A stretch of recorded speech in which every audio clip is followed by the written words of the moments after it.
खज्र खान की कहानी शुरू होती है तैमूर लंग के आक्रमण से। 1398 में तैमूर ने दिल्ली पर हमला किया और तुगलक वंश के शासक महमूद तुगलक को हराकर दिल्ली सल्तनत को नष्ट कर दिया। तैमूर के आक्रमण से दिल्ली सल्तनत में ऐसी अराजकता फैल गई कि केंद्रीय सत्ता का पूरी तरह से पतन हो गया। इस स्थिति का फायदा उठाते हुए खिज्र खान, जो मुल्तान और दीपालपुर के गवर्नर थे, ने सत्ता की ओर कदम बढ़ाया। खिज्र खान तैमूर के प्रति वफादार था और उसने तैमूर के नाम पर दिल्ली में अपनी सत्ता स्थापित करने का निर्णय लिया। तैमूर ने दिल्ली की सत्ता खिज्र खान को सौंप दी और खिज्र खान ने खुद को तैमूर का प्रतिनिधि मानते हुए दिल्ली में शासन करना शुरू किया।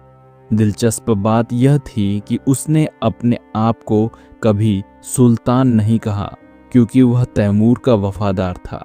इसके बजाय उसने खुद को रायती ए तैमूरी, तैमूर का प्रतिनिधि कहा और दिल्ली के शासक के रूप में शासन किया।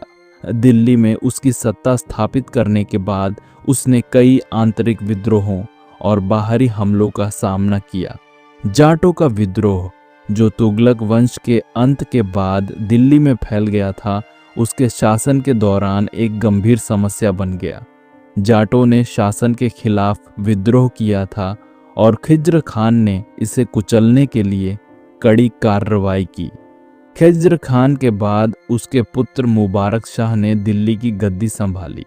मुबारक शाह का शासन भी उतना स्थिर नहीं था। उसके समय में दिल्ली में कई राजनीतिक और सामाजिक समस्याएं थीं। मुबारक शाह के शासन में दरबार में भी कई विद्रोह हुए और केंद्रीय सत्ता के खिलाफ कई बार विद्रोह की आवाजें उठीं। 1434 में मुबारक शाह की हत्या कर दी गई और उसके बाद सत्ता में हताशा और अस्थिरता का माहौल था। मुबारक शाह की मृत्यु के बाद मोहम्मद शाह दिल्ली के सुल्तान बने। उनका शासनकाल और भी कमजोर था। राजनीतिक अस्थिरता और प्रशासनिक कमजोरी के कारण दिल्ली सल्तनत का प्रभाव और सीमाएं और भी सिकुड़ गईं। मोहम्मद शाह के समय में ही मालवा और बंगाल जैसे प्रांत स्वतंत्र हो गए थे और दिल्ली का साम्राज्य धीरे धीरे कमजोर होता गया। इस समय तक सैयद वंश की शक्ति कमजोर हो चुकी थी और दिल्ली सल्तनत की वास्तविक शक्ति समाप्त हो गई थी।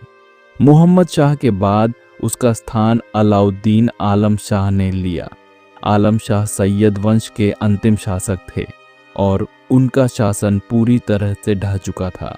उनकी सत्ता का कोई खास प्रभाव नहीं था और उन्होंने दिल्ली को छोड़ने का निर्णय लिया।